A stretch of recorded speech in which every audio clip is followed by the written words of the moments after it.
చేసుకుందాం. పోయిన వారం మనం ఏం వాక్యం చెప్పుకున్నాం? మర్చిపోయారు కదా అందరూ? Very good. ఏం వాక్యం చెప్పానో కనీసం కొంచెమైనా గుర్తుందా? అంటే మీరు రెఫరెన్స్ చెప్పొద్దు కానీ మామూలుగా విషయం తెలుసా? పోనీ దేని గురించి చెప్పానండి? మాట్లాడుతున్నారు చూసారా? ఇంక మర్చిపోతే ఇంకెందుకు వాక్యం చెప్పుకోవడం? వాక్యం చెప్పేది దేనికి? నేను ఆదరించుకోవడానిగా. మీరు గుర్తు పెట్టుకొని నడుచుకుంటేనే కదా. ఇప్పుడు వాక్యం ప్రకారం మీరు ఈ వాక్యం ఇలా ఉంది కాబట్టి నేను ఇలా ఉండాలి అని అనుకుని దాని ప్రకారం చేస్తేనే దానికి దీవెన. మెడిసిన్ తీసుకొని తెచ్చి అక్కడ భారత్ ఏం ప్రయోజనం? హాస్పిటల్కి వెళ్తున్నామండి, పెద్ద హాస్పిటల్ అండి, మంచి హాస్పిటల్ అండి, మంచి డాక్టర్ అండి, తెచ్చుకున్నాం మంచి మెడిసిన్. ఏం చేస్తున్నాం? వేసుకోవాలా, పక్కన పెట్టాం. దీనివల్ల ఏం ఉపయోగం? అది వేసుకుంటే పని చేసిద్ది. మనం వాక్యాన్ని మనం అనుసరిస్తేనే. అది ఎప్పుడు పోయిన శనివారం ప్రేమ చెప్పిన విషయం. 5 రొట్లు 2 చిన్న చేపలు. హల్లెలూయా. 5 రొట్లు 2 చిన్న చేపలు ఆశీర్వదించినప్పుడు దేవుడు మనకు జీతం రాగానే మనం ఏం చేయాలి? ఫస్ట్ కొంచెం వచ్చిన అది రూపాయి అయినా 10 రూపాయలైనా 1000 రూపాయలైనా ముందుగా దాన్ని దేవుడు ఏం చేశాడు? కొంచెం రొట్టెల్ని ప్రార్థన చేశాడు, ప్రభా వీటిని ఆశీర్వదించి. ఎవరైతే వాళ్ళకి వచ్చిన కష్టాజీతాన్ని ముందుగా అక్కడ ఇక్కడ కట్టేసి ఖర్చు పెట్టేయకుండా దాన్ని చెయ్యెత్తి ప్రార్థన చేస్తారో దాన్ని దేవుడు ఆశీర్వదిస్తాడండి. ఇక్కడ 12 కంపలు ఎత్తబడినాయి అంటే ఊరికే ఎత్తబడలా, ఆ ప్రార్థన చేశారు కాబట్టి. మీరు కూడా ఏం చేయాలనుకున్నారు? అనుకోలేదన్నమాట. అయితే నేనైతే అనుకుంటా, వాక్యం ఏదైనా వచ్చిందనుకో ఇలాగే చెయ్యాలి అనుకుంటా, అలాగే చేస్తా. మీరు అనుకోలేదు. అయితే ఇక నుంచి మీ డబ్బులు వస్తే ఏం చేస్తారు? రాగానే పాలోడికి కట్టాలి, ఆమెకి ఒక 1000 రూపాయలు ఇవ్వాలి, ఇంకొక 500 ఇవ్వాలి. ఈ మధ్యలో రాలేదా? వాక్యం చెప్పాక రాలేదా చేతికి? ఓకే. రేపు నెల నుంచి చేతికి డబ్బులు రాగానే ఏం చేయాలి? ముందుగా దాన్ని ప్రార్థన చేయాలి. అప్పటికి వాళ్ళని ఆశీర్వదిస్తాడు కాబట్టి అది సరిపోతుంది నీకు నెలంతా. ఈ క్రమాన్ని మనం అలవాటు చేసుకోవాలి. ఇది మనం నేర్చుకున్నాం. అలాగే వ్యర్థ ఖర్చులు చేయకూడదు. దేవుడు ఏం చేశాడు? మిగిలిన మొక్కల్ని పోగు చేయమన్నాడు.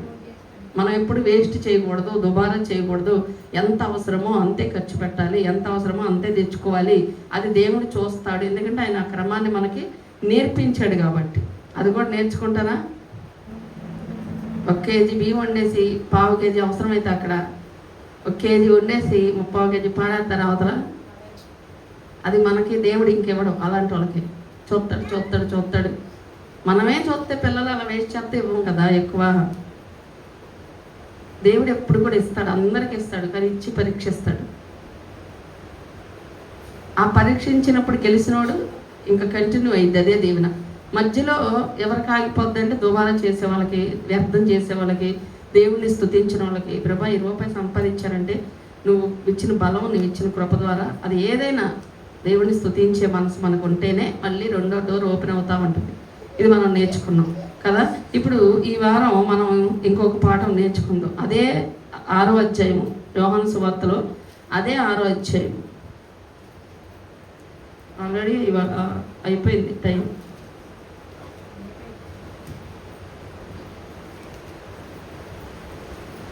ఆరో అధ్యాయము 27వ వచనం చదవండి.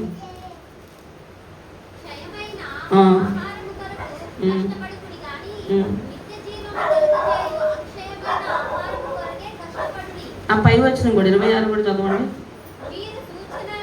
యేసు పక్క పేజీలో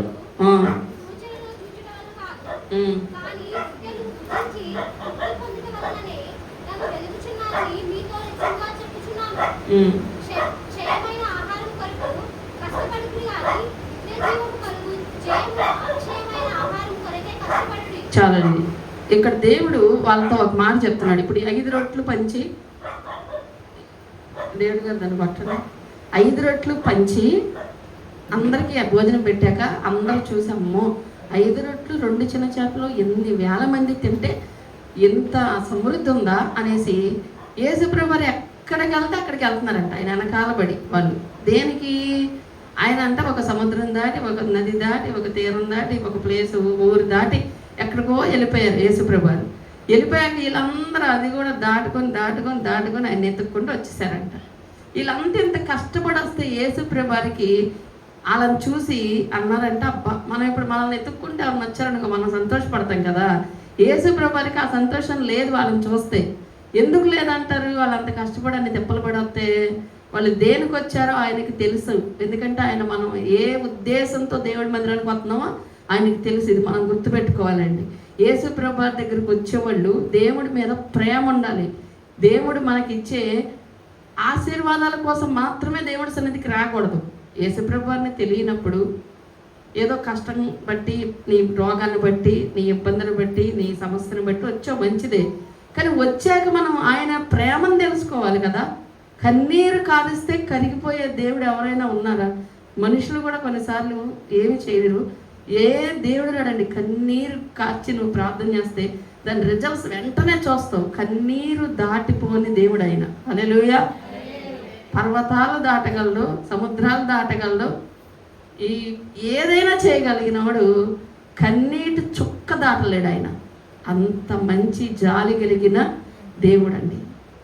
అలాంటి ఒక గొప్ప దేవుడు ఆయన ఏం ఆశిస్తున్నాడు అంటే, వీళ్ళందరూ కలిసి వచ్చారు, ఎత్తుక్కుంటూ వచ్చినప్పుడు యేసుప్రభువు అంటున్నారు, ఆయన మీరు సూచనలు చూచుట వలన కాదు, కానీ రొట్టెలు భుజించి తృప్తి పొందుట వలనే నన్ను వెతుకుచున్నారని మీతో నిశ్చయముగా చెప్తున్నాను. మీతో ఖచ్చితంగా చెప్తున్నాను, మీరు నన్ను ఎతికే దేనికో తెలుసా? ఎంత కష్టపడి నా దగ్గరకు వచ్చింది దేనికో తెలుసా?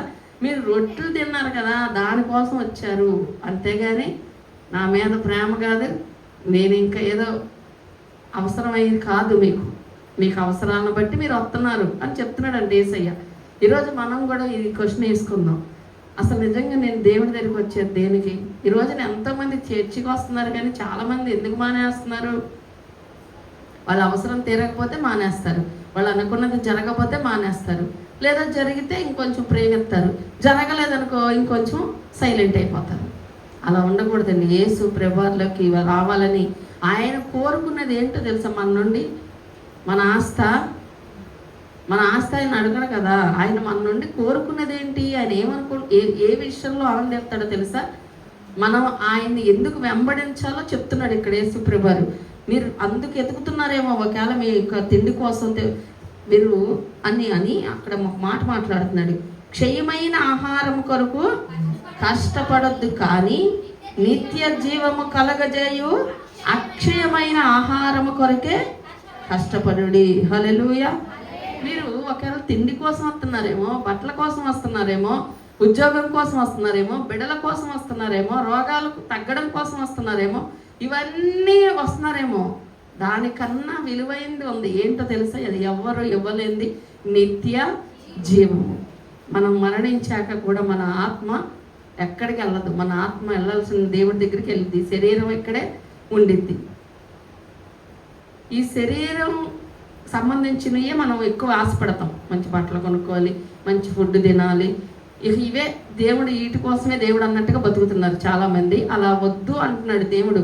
ఇవి కాదురా, ఇవి ఉండేది మీకు మహా అయితే ఒక 60-70 ఏళ్ళు ఉంటారు ఈ భూమి మీద. ఇవి మీకు ఏది అవసరమో పరమ తండ్రిగా నాకు తెలుసు. ఈ సర్వ సృష్టిని సృష్టించిన నేను పిచ్చుకులకి ఏం కావాలో చూస్తున్నాను, పురుగులకి ఏం కావాలో చూస్తున్నాను. ఎప్పుడైనా ఎక్కడైనా తిండి లేక చచ్చిపోయిన ప్రాణాలు చూసారా? ఒక్క తిండి లేక చచ్చిపోయిందండి. అడవిలో సింహం తిండి లేక చచ్చిపోయిందండి. అడవిలో పులి తిండి లేక చచ్చిపోయిందండి. అడవిలో లేదా మన ఇంటి మీద కాకి తిండి లేక చచ్చిపోయిందండి అని ఎక్కడైనా విన్నామో మనం ఆ న్యూస్ చిన్నప్పటి నుంచి? మరి అవి అన్నీ పోషించబడుతున్నాయి కదా, నేను వాటన్నిటికీ చూసుకుంటున్నాను కదా.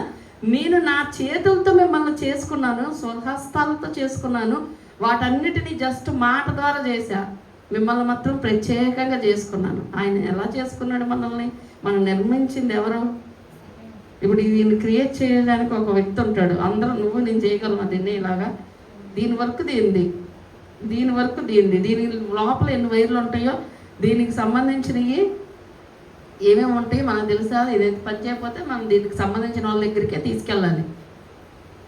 అలాగే మన బాడీలో ఎన్ని నరాలు, ఎన్ని పేగులు, ఎన్ని రకాల అవయవాలు, వాటి పనితీరు ఎన్ని రకాలుగా ఉంటుందండి. అందుకే దావీదు అంటాడు, అయ్యా ఈ లోకల్లో ఏ వింత అవసరం లేదండి మనకి. మన బాడీని చూసుకుంటే చాలు, మనకి వింతగా ఉండదా? ఎంత వింత తెలుసా? మన బాడీలో ఇప్పుడు గుండె, మన నాన్నగారి గుండె హాస్పిటల్ విషయంలో మనం బయట వెళ్ళాం కదా.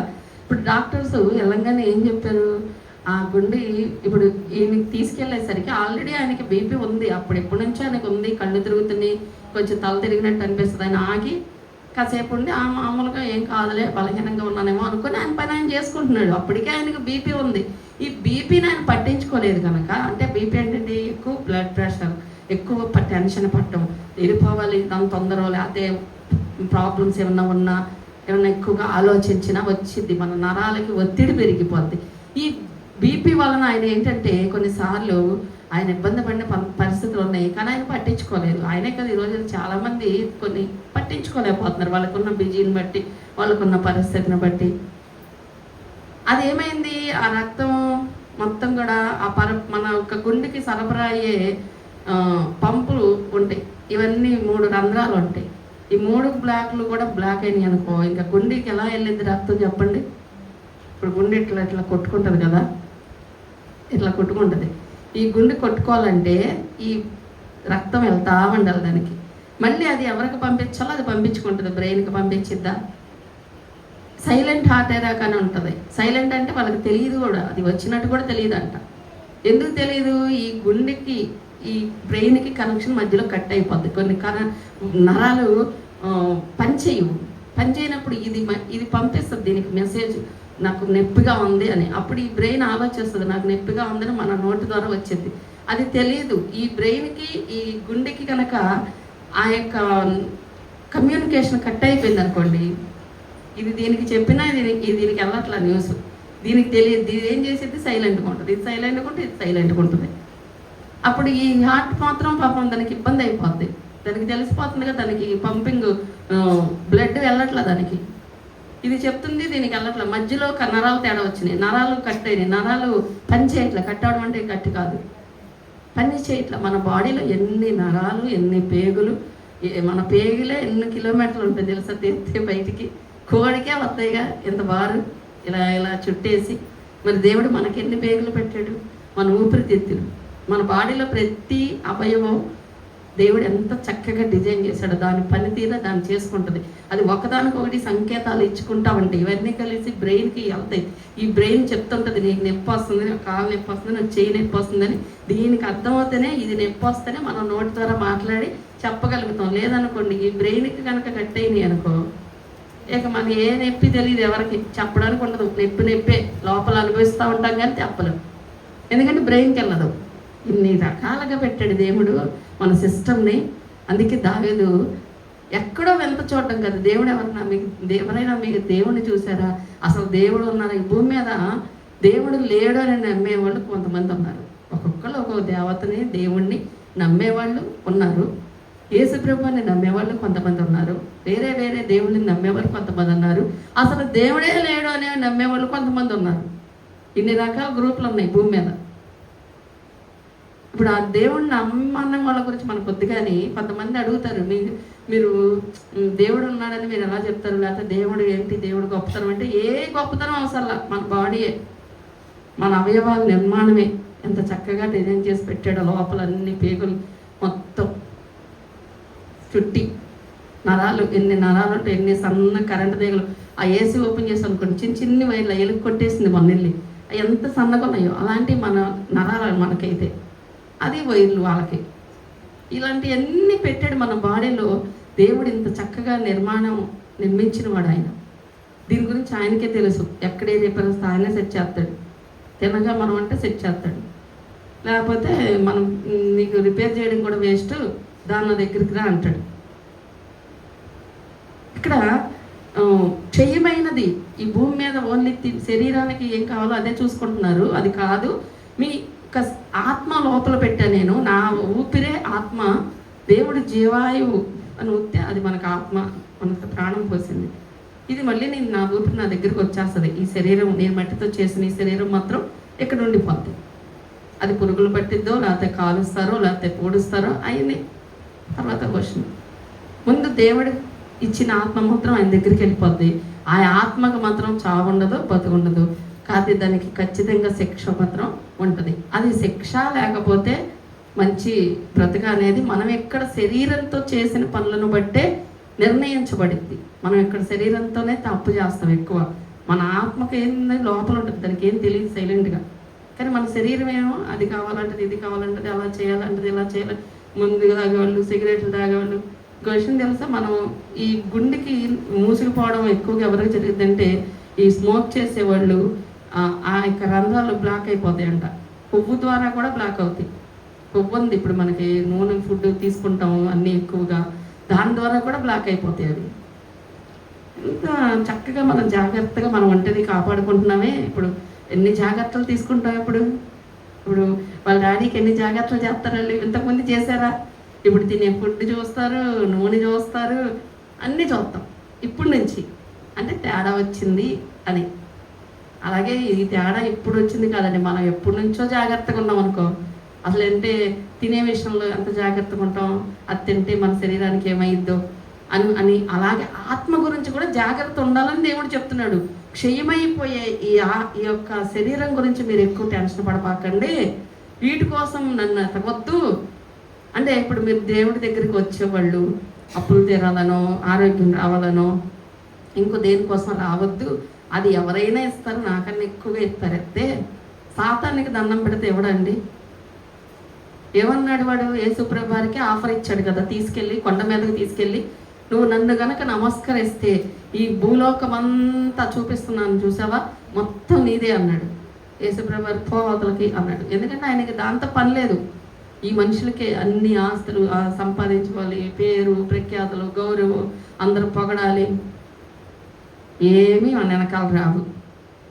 మన అందం రాదు, మన డబ్బు రాదు, మనం ఏమీ రావు. మన క్రియలు మాత్రం మన వెంట వస్తాయి. మనం చేసిన పనులు మాత్రం మన వెంట వస్తాయి. మనం ఏం మంచి చేసామా మంచి మన వెనకాల వస్తుంది, చెడు చేసామా చెడు మన వెనకాల వస్తుంది.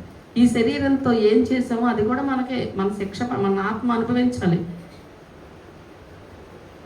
అంటే మనం ఎంత జాగ్రత్తగా ఉండాలో యేసుప్రభు అదే అంటున్నారు, క్షయమైన ఆహారం కొరకు కష్టపడద్దు.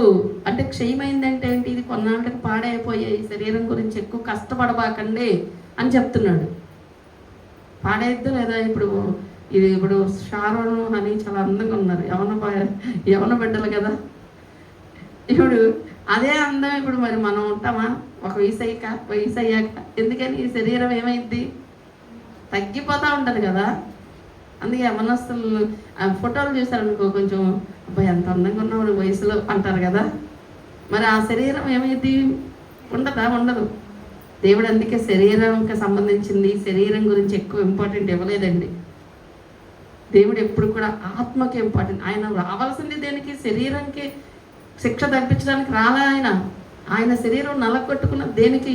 ఆయన అంతగా బలి అవ్వడానికి కారణం ఏంటి? ఆయన యొక్క రక్తం అంతా కార్చడానికి కారణం ఏంటి అంటే, ఈ శరీరాలన్నిటి కోసం కాదు, ఈ ఆత్మ లోపల ఉన్న ఆత్మ రక్షించబడాలని ఆయన శరీరం నలగొట్టుకున్నాడు. మన శరీరం కోసం కాదు, మన ఆత్మ గురించి. మీరు కూడా శరీరాలను ఎక్కువ ప్రేమించబాకండి, శరీరాలకు ఎక్కువ సొగసు చేయొద్దు, శరీరాల గురించి తెగ బాధపడబాకండి. శరీరం గురించి తిండి బట్టలు ఇవన్నీ మీకు పెద్ద ఇంపార్టెంట్ కాదురా. ఏదో దేవుడు నీకు ఏది ఇవ్వాలో అది ఇస్తాడు, ఏ రోజుకి ఏది పంపించాలో అది పంపిస్తాడు. నువ్వు టెన్షన్ పడబాకు, వీటి గురించి దేవుడిని దగ్గరికి రావద్దు, ఇది జరగలేదని దేవుడిని వదిలేయద్దు. అసలైంది ఏది అంటే, అక్షయమైంది ఏది, ఎప్పుడు నిత్యము నిలిచేది ఏదంటే మన యొక్క ఆత్మ.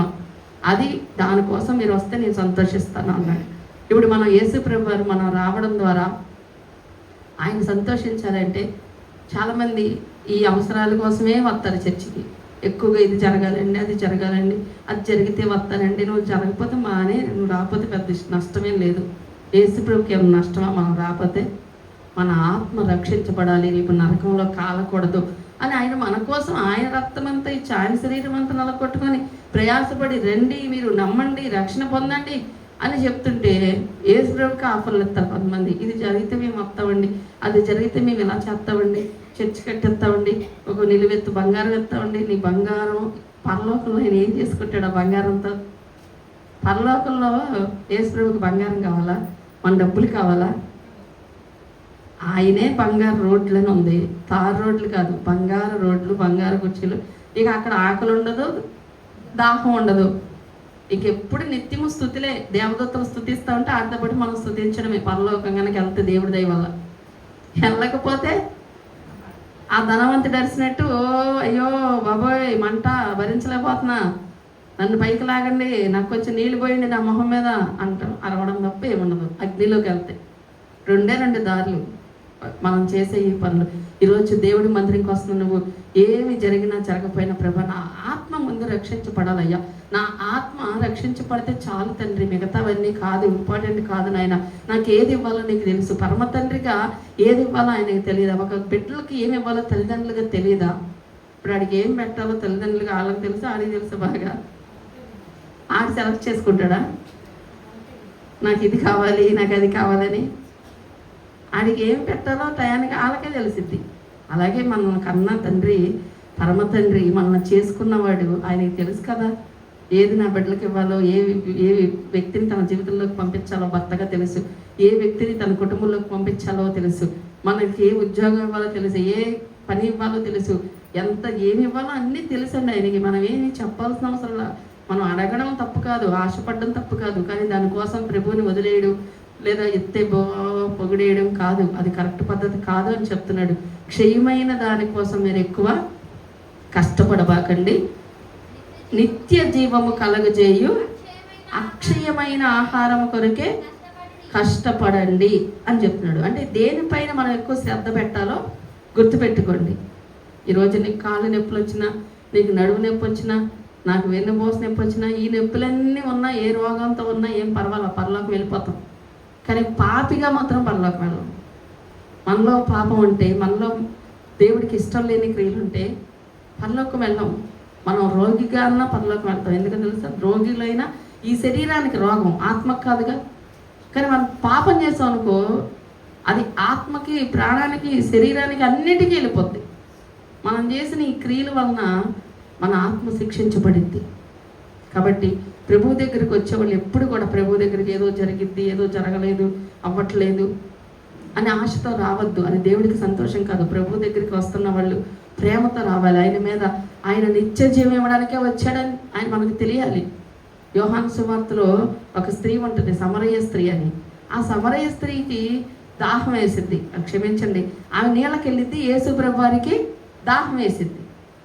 ఆయన అక్కడికి వెళ్ళింది ఆమె రక్షించడం కోసం. ఆయనకి లేకపోతే ఏం పని అండి అటు వెళ్ళడానికి? వెళ్ళి అక్కడ కూర్చొని వెయిట్ చేస్తూ ఉంటాడు ఆ యొక్క స్త్రీ వచ్చే టయాన్ని. ఆమె మిట్ట మధ్యాహ్నం 12ంటికి నీళ్ళకి వచ్చింది. మహా ఇల్లాలు 12 దాకా చేయరు కొంతమంది పనులు కదా. అలా నిర్లక్ష్యం ఉండకూడదు. దేవుని బిడ్డలకు చురుగ్గా ఉండట గొప్ప భాగ్యము. ఎప్పుడు పని అప్పుడు చక్కచక్క చేసేసుకోవాలి. అంట్లన్నీ ఎన్ని టబ్లో వేసి పురుగులు బట్టి అడిగి అప్పుడు తోముతాం.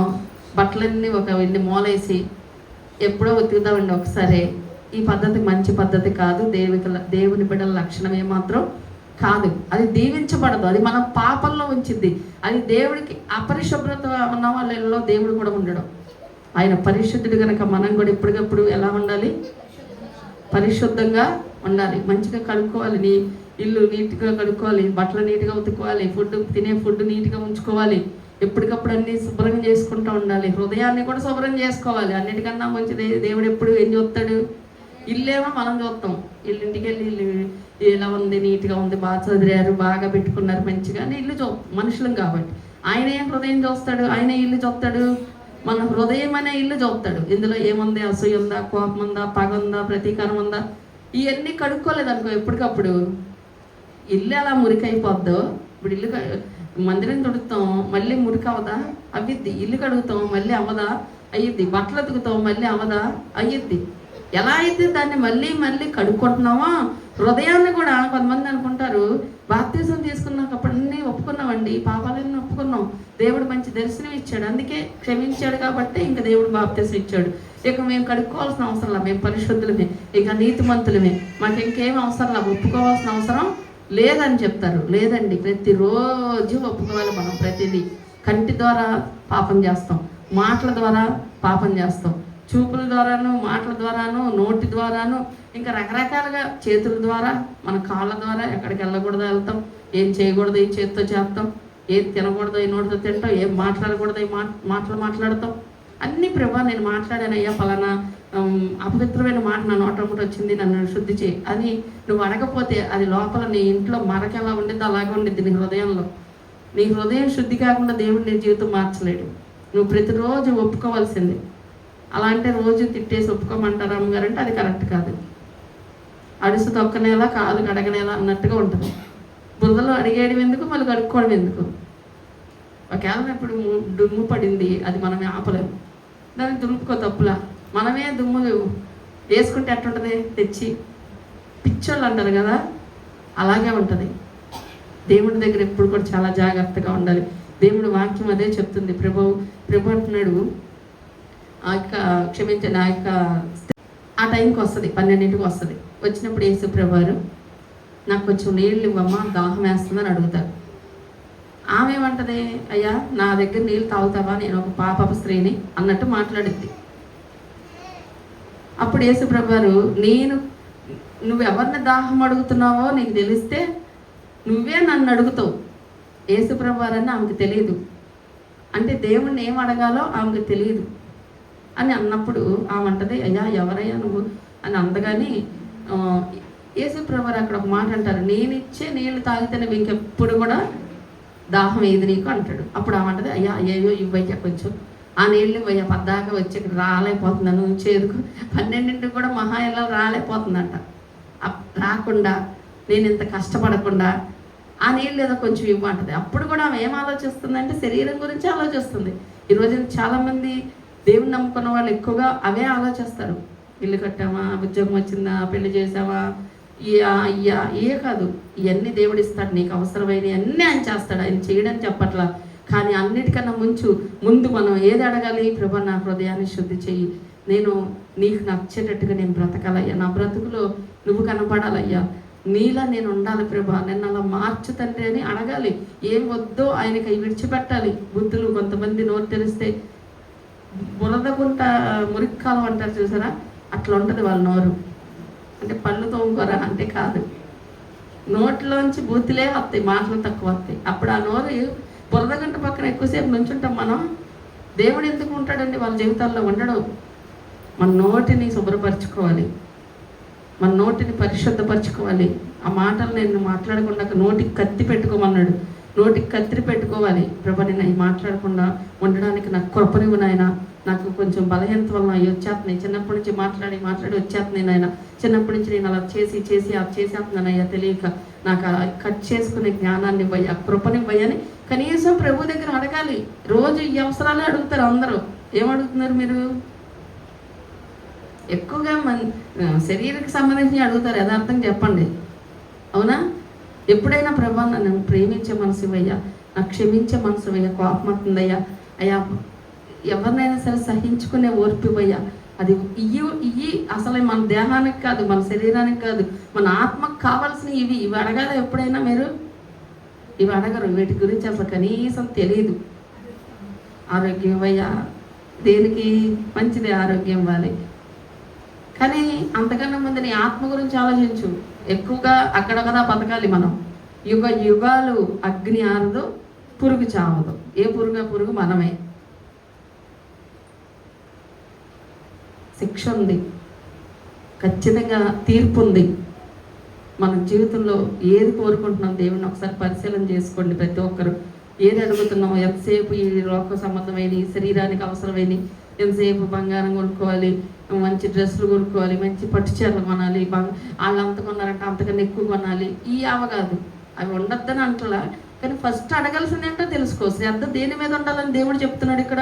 క్షయమైన దానికోసం, నశించిపోయే దానికోసం. బంగారం ఒకరోజు నశించిపోద్ది, నీ ఆరోగ్యం ఒకరోజు ఉండదు.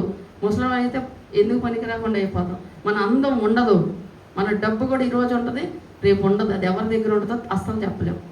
పేరు అంటావా, ఒకరోజు బాగా ఎంత ఎక్కిస్తారు, రెండో రోజు ఏదైనా తేడా వస్తే తొక్కేస్తారు. పేరు కూడా గ్యారంటీ లేదు. మంచి పేరు చెప్పలేం, డబ్బు చెప్పలేం, బంధువులు చెప్పలేం, ఎవరెప్పుడు మారిపోతారో తెలియదు. ఏమీ గ్యారంటీ లేని రోజుల్లో మనం ఉన్నాం. మనకు గ్యారంటీ ఏంటంటే యేసయ్య ఒక్కడే. యేసయ్య ఇచ్చే నిత్య జీవం మాత్రం గ్యారంటీ.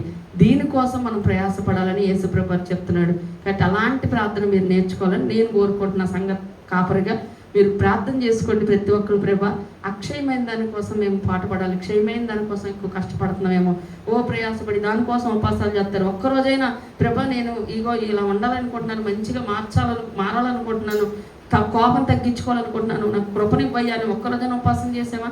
చెయ్యం. ఏదైనా జరగాలంటే చేస్తూ ఉంటాం. అది కాదు, కష్టపడమంది దేవుడు వాటి కోసం కాదు.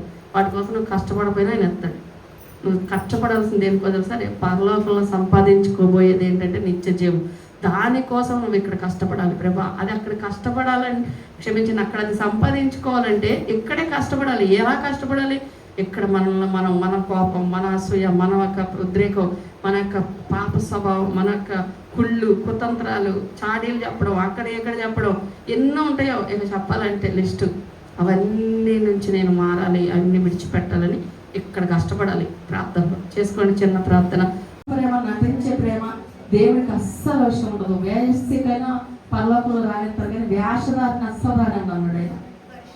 వేషరయ్యద్దు, ప్రేమెత్తనట్టు నటించద్దు, గౌరవిస్తున్నట్టు నటించద్దు.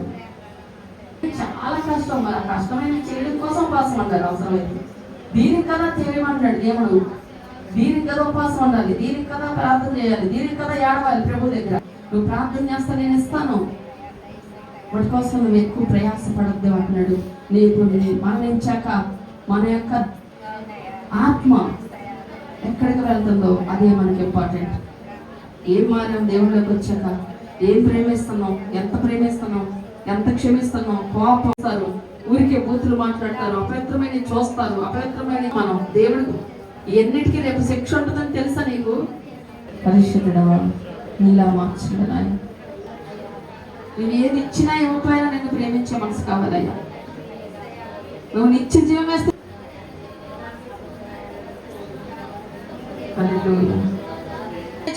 కృప దయచే తండ్రి. అందరూ కూడా ప్రార్థన ఆలకించండి నాయన. ఇక్కడున్న ప్రతి బిడ్డల హృదయాన్ని మీరు దర్శించండి తండ్రి. వాక్య ప్రకారం జీవించే కృప మాకు దయచే తండ్రి నాయన. అందరి ప్రార్థన మీరు ఆలకించమని ఇక్కడున్న ప్రతి బిడ్డలను కూడా దీవించి ఆశీర్వదించండి. వారి పనులు, వారి కష్టాజాతాన్ని ఆశీర్వదించండి. వారి ఆత్మీయ జీవితాన్ని కూడా మీరు ఆశీర్వదించండి అయ్యా. ఆత్మీయ మేలులతో ప్రతి ఒక్కరిని నింపండి నాయన. ప్రేమలో ఫలించాలి, సంతోషంలో ఫలించాలి, సాత్వికంలో ఫలించాలి, దీర్ఘశాంతంలో ఫలించాలి, మంచితనంలో ఫలించాలి, ఆశ నిగ్రహంలో ఫలించాలయ్యా. ప్రతి ఫలాన్ని మా బిడ్డలు కలిగి ఉండాలి ప్రభా. ఆ దేవుని దయచేయండి. నీ ప్రేమను లోకానికి మేము చూపించాలయ్యా తండ్రి. నీ బిడ్డగా మేము అది చూపించాలి. నీ గుణగణాలు మాలో కనిపించాలయ్యా లోకానికి. అలా మమ్మల్ని మార్చండి ప్రభా. క్షయమైన దానికోసం మేము ప్రయాసపడుతున్నామయ్యా. అక్షయమైన దాన్ని సంపాదించుకోమని మీరు చెప్తున్నారయ్యా. అయ్యా మాకు ఆ తేడా కూడా తెలియక మేము అజ్ఞానంగా బ్రతుకుతున్నామయ్యా. క్షమించండి నాయన. అయ్యా 5 రొట్టెలు 2 చిన్న చేపలు మీరు ఆశీర్వదించాక అనేక వేల మంది వాటి కోసం వచ్చారు. అది నీకేమాత్రం సంతోషం అనిపించలేదు నాయన. ఈ లోకంలో చాలా మంది వీటి కోసమే పరిగెడుతున్నారు. మందిరాలకి, స్వస్థతల కోసం, దీవెనల కోసం అనేక మంది మందిరాలకు వెళ్తున్నారు నాయన. వారిని చూస్తే నీకు ఏ సంతోషం లేదు ప్రభా. అయ్యా నువ్వు ఏది ఆశిస్తున్నావో అది మేము నేర్చుకోవాలయ్యా, అది మేము తెలుసుకోవాలయ్యా, అలా మేము జీవించాలయ్యా, అది మేము పొందుకోవాలయ్యా. అట్టి కృప మాకు దయచేయండి. యేసు నామములో దీవిస్తూ ప్రార్థిస్తున్నాం తండ్రి. ఆమేన్.